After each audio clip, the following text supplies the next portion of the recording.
스바냐서 3장 1절부터 10절까지의 말씀을 저와 여러분이 한 절씩 교독합니다.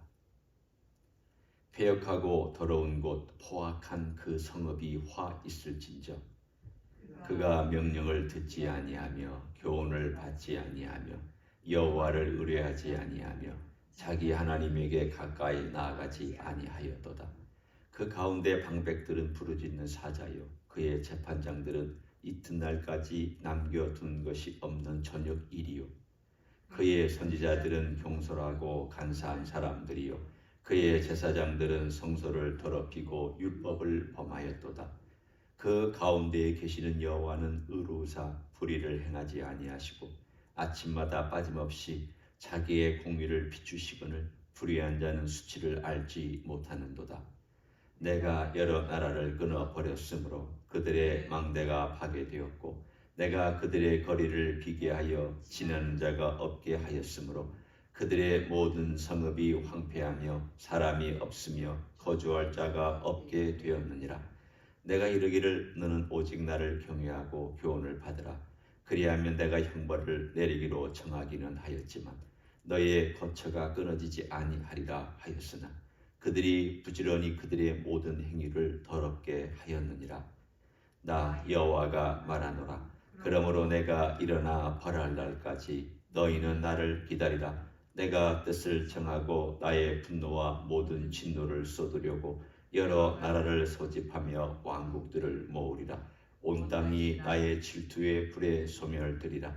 그때 내가 여러 백성이 입술을 깨끗하게 하여 그들이 다 여호와 이름을 부르며 한 가지로 나를 섬기게 하리니 내게 구하는 백성들 곧 내가 흩은 자의 딸이 구스강 건너편에서부터 예물을 가지고 와서 내게 바칠지라. 아멘. 어제에 이어서 오늘도 하나님께서 3장 1절부터 8절까지는 그들이 왜 심판을 받게 되었는지 그리고 심판이 정결정되었는지를 말씀하십니다. 반복되는 단어가 있습니다. 그 단어는 수치라는 단어입니다.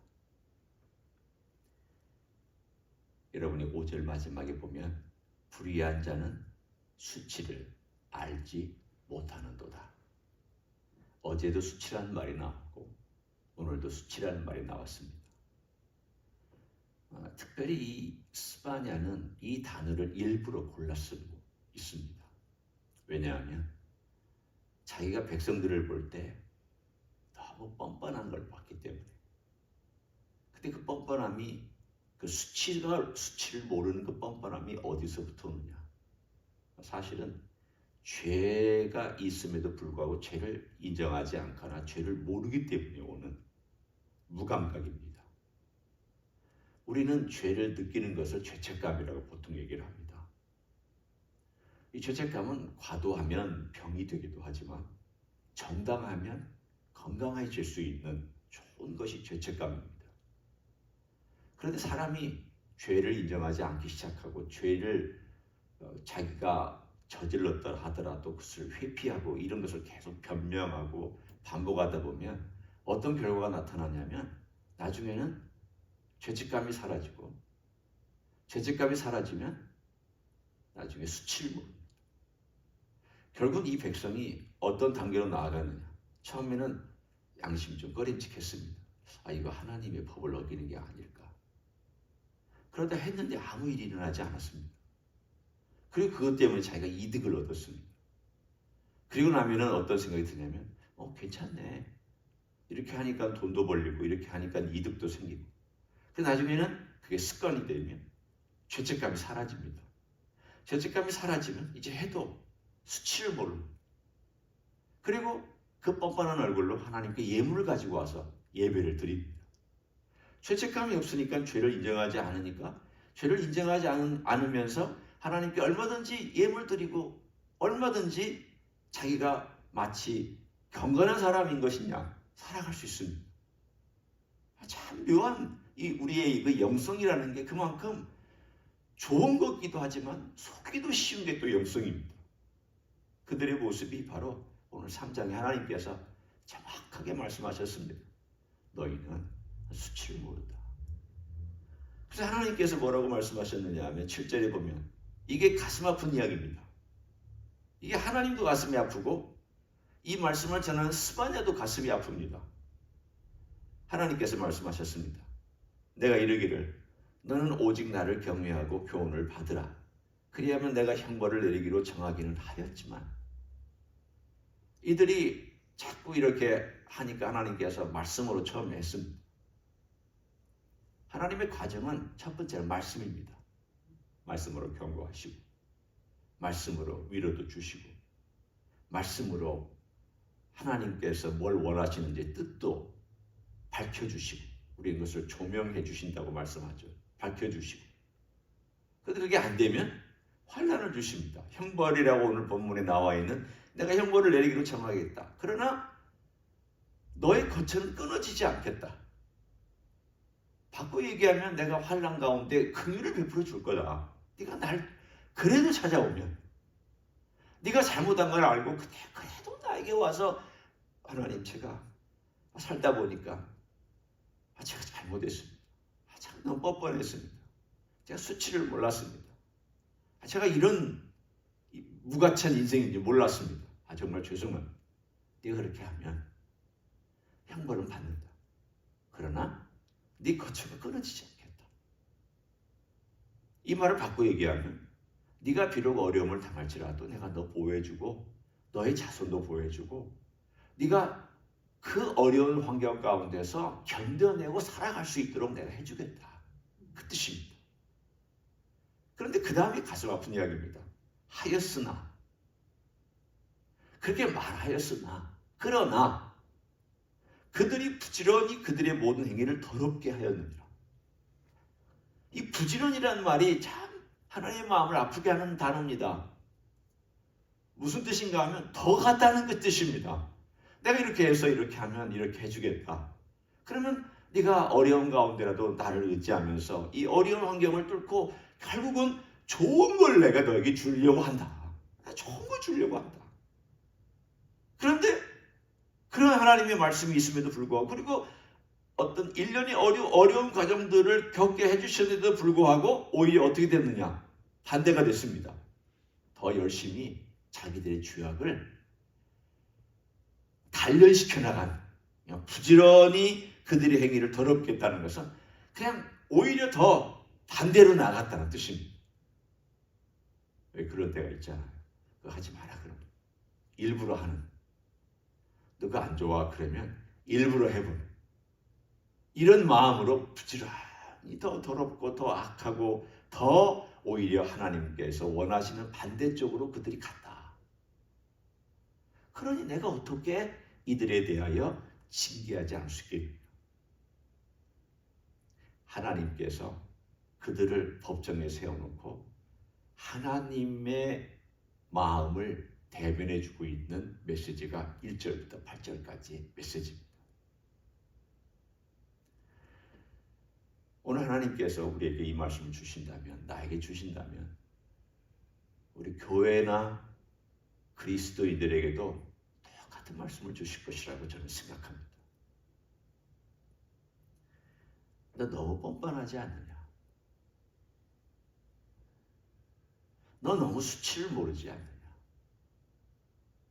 제가 이제까지 목회를 하고 제 자신의 신앙을 쭉 살펴보면서 내가 그때 수치를 몰랐구나. 내가 그때 정말 하나님 아버지 앞에 가지고 있었던 그 모습이 왜 이렇게 둔감했을까? 결국은 그 둔감함이나 또 제가 가지고 있었던 수치를 모르는 모습이나 이런 것들을 가만히 살펴보면 저희 교만입니다. 교만입니다.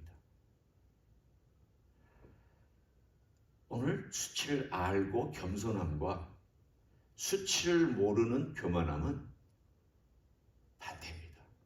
딱 반대의 자리에 있습니다. 수치를 알면 어제 제가 설명했죠. 부족하다는 걸 알고 연약하다는 걸 알고 자기가 죄인인 걸 알기 때문에 하나님 제가 이런 사람입니다. 겸손하죠. 그러면 이 겸손에서 거기서 머물지 않냐고 하나님의 도움과 은혜를 구합니다. 하나님, 제가 도움이 필요합니다. 저를 도와주십시오. 하나님의 은혜 없이는 제가 살아갈 수 없습니다. 이 겸손입니다. 교만은 반대입니다. 자기의 수치를 모르니까 나는 내가 뭘 어떻게 했는데, 내가 뭘 잘못했는데, 그러니까 하나님의 도움이 필요가 없습니다. 하나님의 은혜가 그 사람에게는 별로 쓸데가 없습니다. 그러니까 종교 생활을 하지만 내가 하나님께서 받아낼 건 받아내고 내가 하고 싶지 않은 건 안 하는 것입니다. 받아낼 게 뭐냐?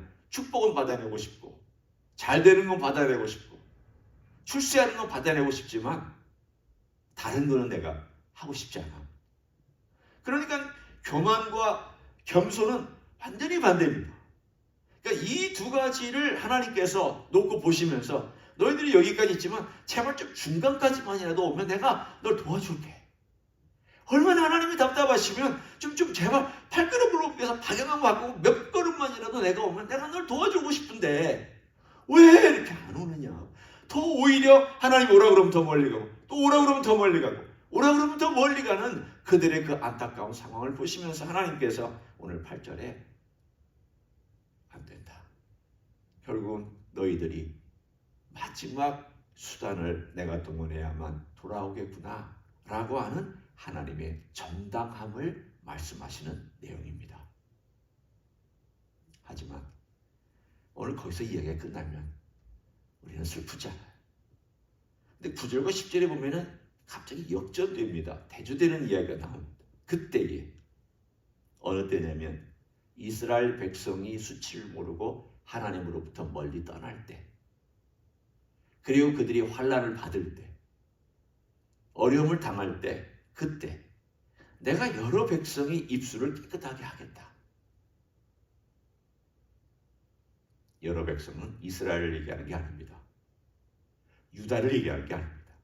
항상 하나님께서 복수용으로 여러 백성들 할 때는 이방인을 지칭할 때 쓰는 말입니다. 내가 이들이 나를 거부하고 떠난 그때에 이방 백성들을 구원시키겠다.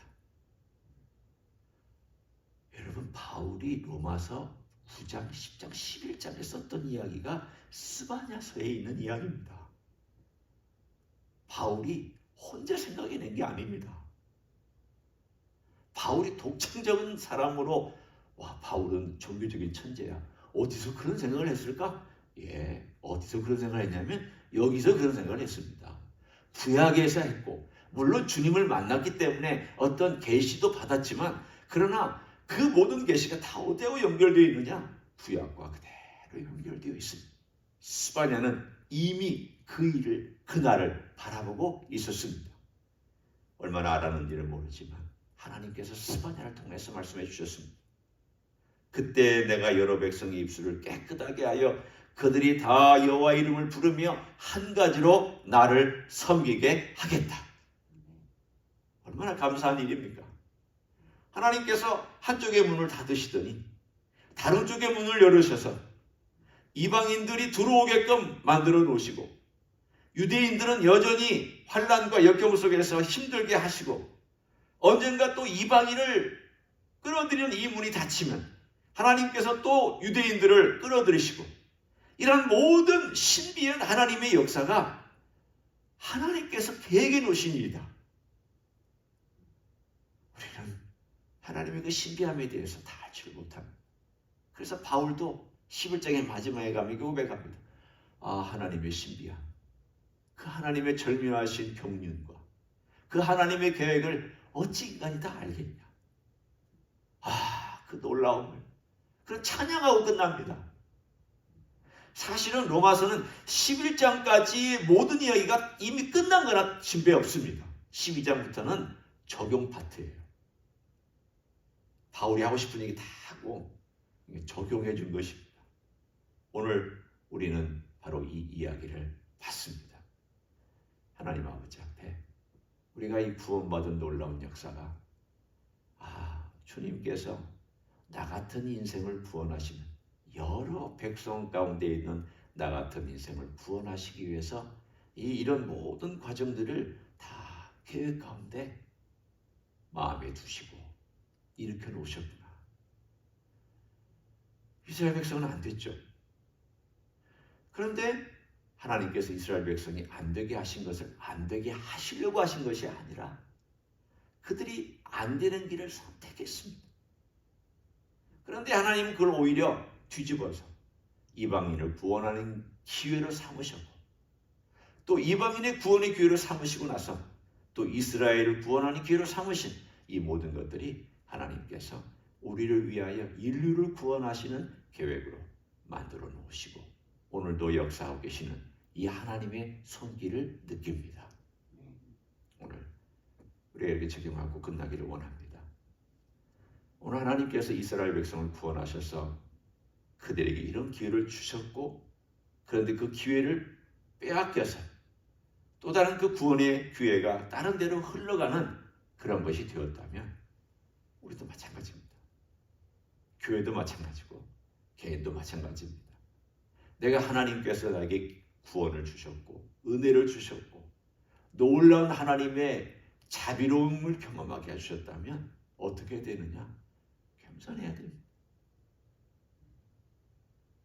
교만하면 이거 남에게로 흘러갑니다.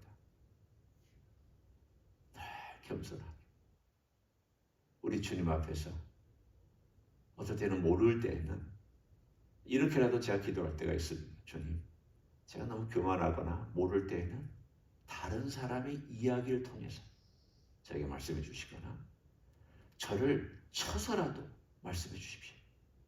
제가 못 깨달으면, 바보 같은 제가, 멍청한 제가 못 깨달으면 그렇게라도 주님 깨닫게 해달라. 왜냐하면 저는 제가 멍청한 줄 압니다. 제가 부족한 줄 압니다. 하나님 그렇게 해서라도 저를 좀 깨우쳐 주셔서 아, 내가 지금 뭘 잘못하고 있구나. 내가 뭔가를 눕히지 못하고 있구나. 아, 그렇지. 하나님께서 이렇게 이걸 원하시는 것이지 라고 하는 그 겸손한 자리로 다시 내려가고 싶기 때문입니다. 우리 하나님이 원하시는 것은 그런 사람을 원하십니다. 그런 자세를 원하고 마음이 가난한 자, 통회하는 자, 겸손한 자를 하나님께서는 귀하게 여기시고 하나님의 통로로 사용하여 주실 줄 믿습니다. 그렇게 살아가시기를 예수님의 이름으로 간절히 축원합니다. 기도하겠습니다. 하나님, 이방인인 우리에게 구원을 주심을 감사합니다. 이것이 하나님의 계획 속에 있었습니다. 이미 창세기 3장 15장에도 있었고 아브라함을 선택할 때도 있었고 그리고 스바냐스를 통해서도 오늘 말씀해 주셔서 감사합니다. 이방인, 아브라함과는 혈통적으로 아무 상관이 없는 이방인인 우리가 이렇게 구원받은 것이 한편으로는 인간적인 면에서 이스라엘이 주님을 배반하고 주님을 떠나고 돌아오지 아니한 이스라엘의 대다수가 여전히 어둠 가운데 있습니다. 그 축복이 우리에게 흘러왔고 그 축복이 우리의 삶을 적시고 구원받는 놀라운 역사로 나타남을 감사합니다. 주님, 또 우리의 삶 가운데도 우리 하나님 아버지 앞에서 우리가 어떻게 사는지를 늘 돌아볼 수 있기를 원합니다. 겸손하게 주님을 사랑하게 도와주시고 겸손하게 주님을 의지하게 도와주시고 겸손하게 주님의 은혜를 구하며 살아갈 수 있는 하나님의 종들이 되게 하여 주시옵소서. 이제는 우리 구주 예수 그리스도의 은혜와 하나님 아버지의 극진하신 사랑과 성령 하나님 교통하심의 역사가 오늘도 겸손히 주를 의지하고 바라보고 주님만이 나의 전부라고 삶으로 고백하며 살기를 소원하는 이 자리에 참여한 모든 종들 위에와 주임지 히스교회 위에 이민교회들과 한국교회들과 선교사님들 위해 이제로부터 영원히 함께 하실지어다. 아멘.